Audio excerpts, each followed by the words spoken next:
Hello students, welcome to VIPM academy. पटवार का जो 7 नंबर पेपर है उसका सोल्यूशन मैं अभी करवा रही हूँ। और अभी तक अगर आपने टेस्ट सीरीज नहीं देखी है तो एप्लीकेशन डाउनलोड कर लो वीआईपीएम एकेडमी, उस पर आपको ये मिल जाएगा। बाकी सारे टीचर्स भी अपना सोल्यूशन करवा रहे हैं, मैथ्स का, रीजनिंग का। इंग्लिश वाला मैं करवा देती हूँ। चलिए सबसे पहले फर्स्ट क्वेश्चन है एरर का। One of my best friend lives in Canada and works for an IT company.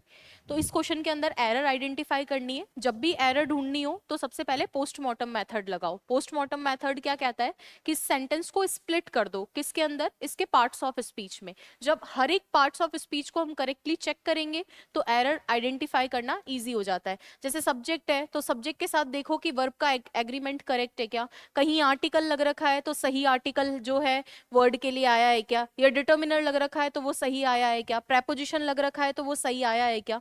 तो एरर ढूंढना इजी हो जाता है अगर हम पार्ट्स ऑफ स्पीच पे प्ले करते हैं तो। चलिए सबसे पहले जो क्वेश्चन दे रखा है, one of my best friend lives in Canada and works for an IT company. मेरे दोस्तों में से एक रहता है, कहाँ रहता है, कनाडा में, और काम करता है आईटी कंपनी के लिए। कैसे स्प्लिट करूंगी, पहले मैं सब्जेक्ट को सर्च करूंगी। ये प्रेपोजिशन है, ये इसको ऑब्जेक्ट बना देगा, तो सब्जेक्ट कौन बचा, वन बचा। वन के हिसाब से लिव्स ठीक है, आगे जो है वर्क्स भी ठीक है, कॉमन फैक्टर करवा रखा है एंड ने। तो मेरे दोस्तों में से एक कनाडा में रहता है और काम करता है किसके लिए, एन सही है क्या, आईटी कंपनी है तो ऑब्वियसली आर्टिकल एन भी सही है। तो मेरे को बस इस फ्रेज को और चेक करना है, बाकी सारा मैंने देख लिया। माय बेस्ट फ्रेंड, तो जब हम लोग पढ़ते हैं, चाहे डिग्री बोलूं मैं, चाहे मैं बोलूं सब्जेक्ट वर्ब एग्रीमेंट, तो एक केस होता है जहां हम देखते हैं कि ये जो ऑफ होता है, इस ऑफ का मतलब होता है में से। इस ऑफ के वैसे तो बहुत सारे मीनिंग रहते हैं, जैसे लिख देती हूँ कि ऑफ पोजीशन को भी दिखाता है, काकी के लिखने के लिए पोजीशन को दिखाता है, अधिकार को किसका है। एक जो ऑफ होता है वो में से के लिए भी होता है, किसके लिए, में से के लिए। तो जब ऑफ जो है किसी चीज को चूज करने के लिए आए, चुनने के लिए आए, में से का सेंस रखे, तो इस ऑफ के बाद में अगर आपको कभी भी नाउन लगानी है और प्लूरल नाउन लगानी है तो आपको काउंटेबल लगानी पड़ेगी। सॉरी, अगर काउंटेबल नाउन लगानी है तो वो हमेशा प्लूरल फॉर्म में एग्जिस्ट करती है। दूसरी बात, इसके पहले या तो कोई डिटर्मिनर लगाना पड़ेगा या फिर इसके पहले आपको आर्टिकल दी लगाना पड़ेगा। दूसरी बात, अगर मुझे काउंटेबल नहीं लगानी है, मुझे अनकाउंटेबल लगानी है, तो वो आप किस फॉर्म में लगाएंगे, वो सिंगुलर, क्योंकि अनकाउंटेबल नाउन कभी भी प्लूरल नहीं होती है, वो सिंगुलर फॉर्म में आती है। प्लस डिटर्मिनर और आर्टिकल दी तो आएगा ही।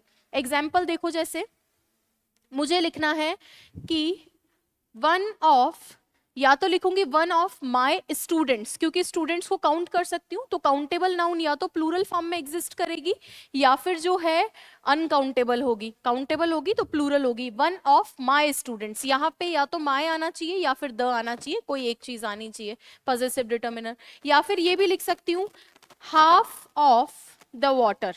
हाफ ऑफ द वाटर में, क्योंकि वाटर अनकाउंटेबल है तो ये तो सिंगुलर फॉर्म में आएगा, लेकिन उससे पहले भी पॉजेसिव डिटर्मिनर या आर्टिकल दी की जरूरत पड़ी मुझे। तो ये ऑफ का मीनिंग जब में से होता है, चूज करने के लिए आता है, काउंटेबल नाउन लोगे तो वो प्लूरल फॉर्म में एग्जिस्ट करती है। अभी आरएएस के अंदर भी ये वाला सेम क्वेश्चन आपका आया था, आरएएस 2023 के अंदर। चलिए नेक्स्ट देखो, one of my best friend यहाँ पे लिख रखा है, तो जब चूज करना है मेरे बेस्ट फ्रेंड में से एक, तो यहाँ फ्रेंड नहीं होना चाहिए था, यहाँ पे क्या होना चाहिए था, फ्रेंड्स होना चाहिए था। तो फ्रेंड की जगह क्या होना चाहिए था, फ्रेंड्स। यानी कई सा, भाई चूज करना है, चुनना है, तो कई सारे होंगे, उसी में से तो एक होना चाहिए, तो one of my best friends होगा। चलिए तो ये क्वेश्चन हो गया। नेक्स्ट क्वेश्चन है आपका, if you do not submit the report in the next 2 days, all of us will be punished. If you do not submit the report in the next 2 days, अगर आप जो है report को submit नहीं करते हो 2 दिन के अंदर, तो आपको ऑल ऑफ अस, तो हम लोगों को क्या किया जाएगा, पनिश किया जाएगा। मैं स्प्लिट कर दूंगी सेंटेंस को पोस्टमार्टम से, कैसे, इफ के साथ में डू नॉट यूज कर सकते हो, बिल्कुल कर सकते हो, कंडीशनल सेंटेंस है। If you do not submit the report, अगर आप रिपोर्ट को सबमिट नहीं करते हैं, यू के साथ डू सही है, डू के साथ सबमिट सही है, आगे बढ़ गई मैं, किसमें भैया, नेक्स्ट 2 days में, तो 2 दिन में या 2 दिन के अंदर अंदर, तो इनके अंदर, इनका मतलब तो सिर्फ अंदर होता है, और विद इन का मतलब होता है इस सीमा के अंदर अंदर, यानी 2 दिन के अंदर अंदर अगर अपन रिपोर्ट को सबमिट नहीं करते हैं, all of us will be punished, हम सारों को पनिश किया जाएगा। तो देखो पार्ट्स ऑफ स्पीच चेक करो यहाँ पे, ऑल ऑफ अस, हम लोग पनिश करेंगे या हमें पनिश किया जाएगा, हमें पनिश किया जाएगा, इसका मतलब पैसिव, और पैसिव का मतलब होता है BT3 सेम टेंस मॉडल के साथ में। तो यहाँ BT3 सही है। दिक्कत कहाँ आ रही है, इनकी जगह क्या आना चाहिए, विद इन आना चाहिए, प्रेपोजिशन की एरर थी, आंसर सी ऑप्शन होगा। चलिए नेक्स्ट देखो, अगला क्वेश्चन है, the player was asked that why he had not attended the prayer. Player से पूछा गया, प्लेयर ने पूछा या उसको पूछा गया, उसको पूछा गया, पैसिव है। क्या पूछा गया कि उसने जो है प्रेयर क्यों नहीं अटेंड की थी। भाई पूछा पास्ट में है, उससे पहले उसने प्रेयर अटेंड नहीं की होगी। यहाँ पूछा कि तुमने ये काम क्यों नहीं किया, तो काम कहाँ पे हुआ होगा, इससे पहले, यानी ये तो पास्ट सिंपल में जाना चाहिए था, और इसके पहले वाला किस में जाना चाहिए था, ये पास्ट परफेक्ट में जाना चाहिए था। तो देख लो टेंस सही है क्या। अब एक बच्चा कह रहा है यहाँ पे पास्ट सिंपल है, तो सर पैसिव बना रखा है, क्योंकि प्लेयर ने नहीं पूछा, प्लेयर को पूछा गया कि भाई तुम प्रेयर में क्यों नहीं गए थे, तो प्रेयर में पहले नहीं गए थे, तो यहाँ पे परफेक्ट लगा रखा है, सही है क्या। यहाँ पैसिव सही है, प्लेयर के साथ वॉज सही है, यहाँ पे आ जाओ ही के साथ हैड, और हैड के साथ वर्ब थर्ड सही है। दिक्कत क्या है, दिक्कत है यहाँ पे, ये भी तो एक पार्ट्स ऑफ स्पीच है, डबल कंजंक्शन आपको यूज नहीं करना था, डबल कंजंक्शन यहाँ यूज कर रखा है। WH वर्ड सेंटेंस के बीच में आके कंजंक्शन बनता है, कॉम्प्लेक्स सेंटेंस बनाता है, यहाँ दैट की कोई जरूरत नहीं थी। एरर किस पार्ट में है, सी पार्ट में है। तीनों क्वेश्चन हो गए कंप्लीट। चलिए नेक्स्ट है, select the correct synonym of the word. एक वर्ड आपको दे रखा है और उसका आपको सिनोनिम बताना है। The company was engaged in spurious trade practices. Company जो स्पूरियस ट्रेड प्रैक्टिसेस के अंदर क्या थी, वो एंगेज्ड थी। तो इसका क्या आपको सिनोनिम बताना है। स्पेशियस तो वर्ड बना हुआ है स्पेस से, स्पेस का मतलब वो अंतरिक्ष वाला स्पेस नहीं, स्पेस मतलब जगह वाला स्पेस। स्पेशियस मतलब कोई चीज जो बहुत फैली हुई है, लार्ज है, something which is very large and big. तो स्पेस से बना हुआ है, जगह घेरती हो, स्पेशियस है। हमें तो स्पेरियस चाहिए, और कंपनी जो है ट्रेड प्रैक्टिसेस में, तो बड़ी ट्रेड प्रैक्टिसेस नहीं है, ऐसी जिसमें कुछ there must be something fishy, कुछ ना कुछ वहां पर फिशी हो, कुछ ना कुछ गड़बड़ घोटाला हो, चीटिंग या नकली ऐसी प्रैक्टिसेस के अंदर हो, वो कहलाता है। इफेक्टिव भी नहीं, ट्रेंडी जो ट्रेंड में चल रहा है। फ्रॉडुलेंट बिल्कुल सही है, फ्रॉड से बना हुआ वर्ड है, इसका मतलब कंपनी जो है कुछ ना कुछ फ्रॉड प्रैक्टिसेस में, गलत प्रैक्टिसेस के अंदर जो है इन्वॉल्व है, एंगेज्ड है। हमें सिनोनिम ढूंढना था and that would be D option. Confuse करने के लिए ए ऑप्शन दिया गया था, लेकिन वो वर्ड स्पेस से बना हुआ है। नेक्स्ट देखो, select the most appropriate antonym of the given word. अब अपने को एंटोनिम ढूंढना है and the word given is astonishing. Astonish, astonish का मतलब होता है सरप्राइज करना, चमका देना, और एस्टोनिशिंग जो है एडजेक्टिव के रूप में होता है, यानी आपका जो है पार्टिसिपल वाला एडजेक्टिव होता है, जिसका मतलब होता है समथिंग विच इज अट्रैक्टिव, अल्यूरिंग, बहुत ज्यादा जो आकर्षक हो, उसके लिए एस्टोनिशिंग। जैसे होता है ना एस्टोनिशिंग परफॉर्मेंस, तो किसी की परफॉर्मेंस बहुत शानदार वाली है, उसके लिए आता है। एंटोनिम चाहिए ऑपोजिट, तो ये तो एक्स्ट्रा ऑर्डिनरी चीज है, तो बिल्कुल सही है। ऑर्डिनरी यानी बहुत कॉमन चीज है, कॉमन है। एक तो बहुत शानदार चीज है और एक कॉमन है, तो मिल तो गया, लेकिन फिर भी देख लो। रियल तो अनरियल का ऑपोजिट होगा, यानी जो वास्तविक है। यहाँ तो एस्टोनिशिंग मतलब शानदार होता है, और कॉमन या ऑर्डिनरी मतलब जो बहुत ज्यादा शानदार नहीं है। सुपर्ब मतलब अगेन शानदार। ये वर्ड है वेग। वेग का मतलब होता है अनक्लियर, काफी कॉमन वर्ड है, न्यूज़पेपर वगैरह में भी आता है। वेग, वेग का मतलब होता है अनक्लियर, अस्पष्ट। और एक वॉग भी होता है, वॉग का मतलब होता है इन फैशन। वॉग मैगजीन आती है ना, किस बारे में आती है, फैशन के बारे में, तो वॉग का मतलब होता है इन फैशन। चलिए नेक्स्ट देखो, अगला है एक पैसेज जिसको मैं लास्ट में करवाऊंगी, और इसके बाद में पैसेज पे बेस्ड कुछ क्वेश्चंस दे रखे हैं। ओके, ये पैसेज का क्वेश्चन है, उसके बाद में, अच्छा पैसेज से ही एंटोनिम ढूंढना है, पहले ही कर लो, क्या फर्क पड़ता है, आ रहा है तो आ रहा है, और नहीं आ रहा तो नहीं आ रहा। और दो तीन क्वेश्चन है वो कर लेते हैं, फिर पैसेज पढ़ लेंगे। क्या कह रहा है, what is the antonym for the word migrate from the passage. Migratory bird सुना हो, माइग्रेशन सुना हो। माइग्रेट का मतलब होता है एक जगह से दूसरी जगह जाना, ठीक है। दो वर्ड भी होते हैं इससे, एमिग्रेंट भी होता है और इमिग्रेंट भी होता है, इसी वर्ड से बने हुए हैं, जो वन वर्ड के अंदर भी पूछे जाते हैं। एक एमिग्रेंट होता है, एक इमिग्रेंट होता है। याद कैसे रखना है, ई का मतलब होता है आउट और एम का मतलब होता है इन। तो अंग्रेजों से बोला नहीं जाता है आई एन के बाद में एम, तो उसको डबल कर देते हैं साउंड को। एमिग्रेंट वो पर्सन है तो है जो अपनी कंट्री से बाहर जाता है और दूसरी कंट्री में सेटल होता है। इमिग्रेंट वो पर्सन होता है जो किसी दूसरी कंट्री के अंदर आके सेटल होता है। जब भी इसका वन वर्ड का क्वेश्चन आता है, इसके अंदर इनटू लिखा हुआ होता है, इसके अंदर आउट ऑफ लिखा हुआ होता है, तो थोड़ा केयरफुली पढ़ के ये वन वर्ड में सही कर सकते हो। माइग्रेट मतलब एक जगह से दूसरी जगह जाना।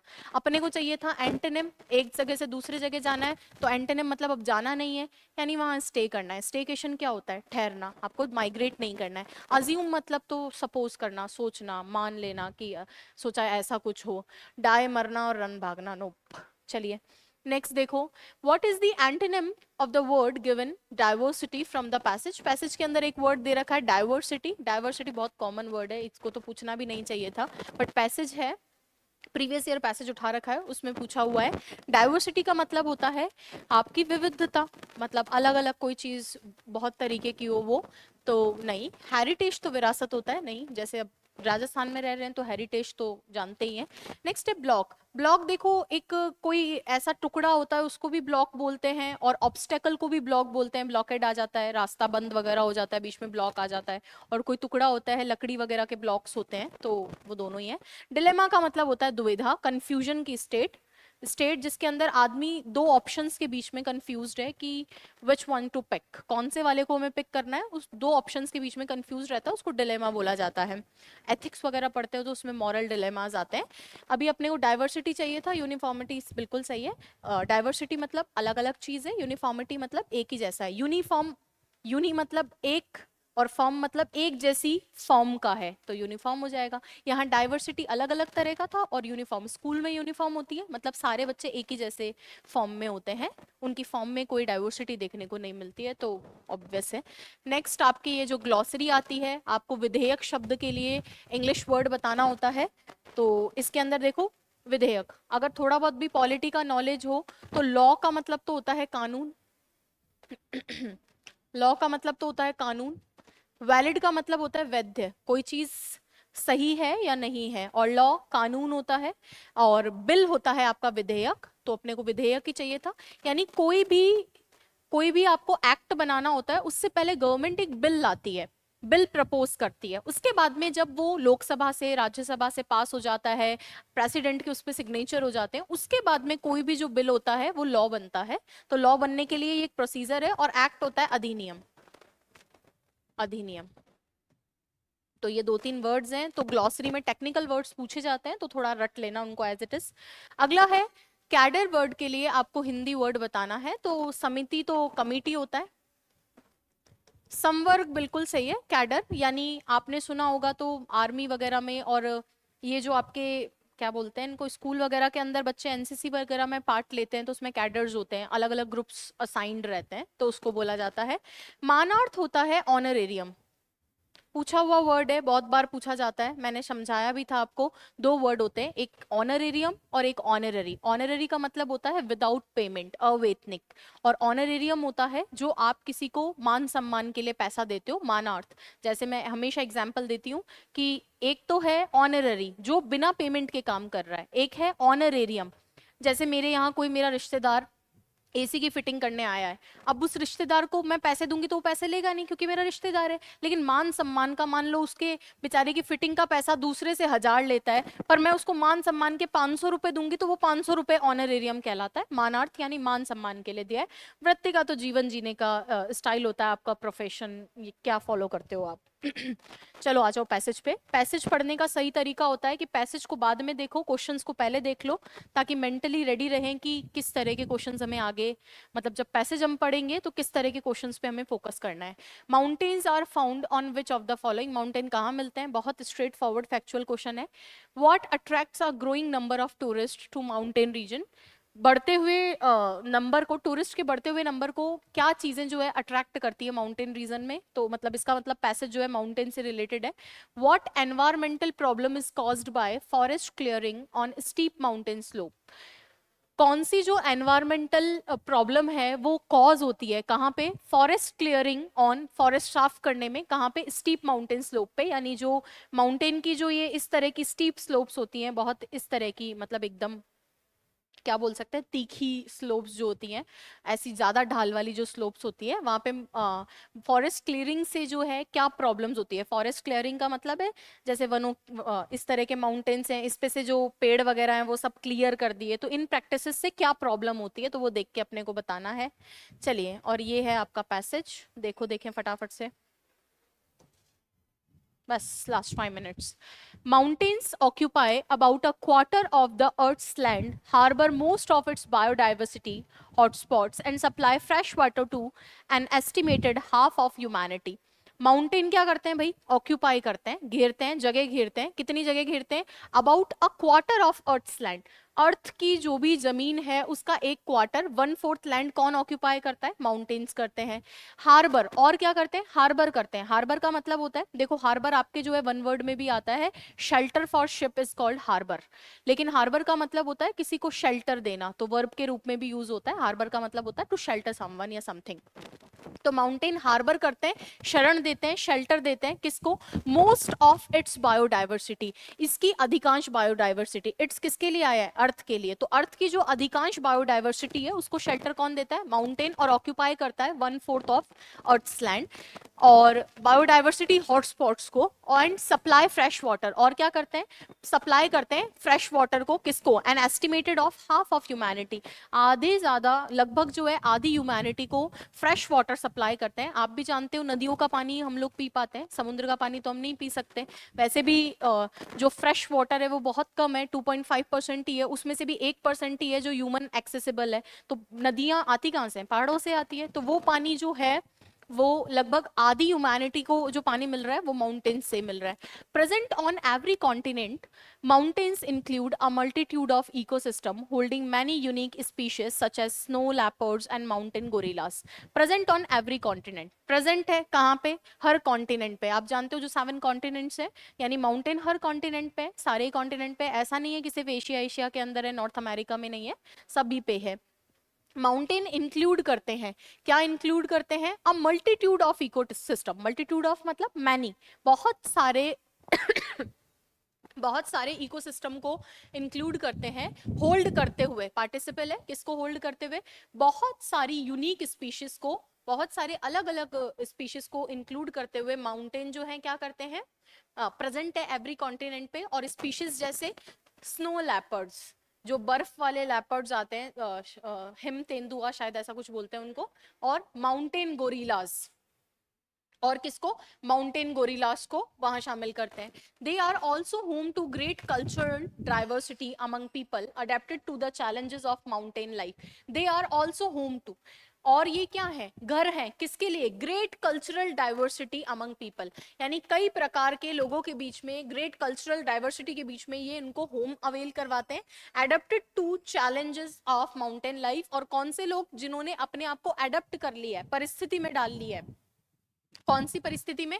माउंटेन लाइफ की परिस्थिति में। Their special traditions and bread taking scenery attract every growing number of tourist. क्या क्या भैया? क्वेश्चन भी है इस पे, अपन ने क्वेश्चन पहले पढ़ा था ना, तो एक क्वेश्चन तो ये था कि कहाँ पे प्रेजेंट है, तो एवरी कॉन्टिनेंट पे प्रेजेंट है। एक क्वेश्चन ये था कि कैसे टूरिस्ट को इंक्रीज करता है, तो special traditional and bread taking scenery attract every growing number of tourist, ever growing number of tourist. तो ये जो ब्रेड टेकिंग सीनरी होती है और स्पेशल ट्रेडिशंस है माउंटेन के, वो टूरिस्ट को अट्रैक्ट करते हैं।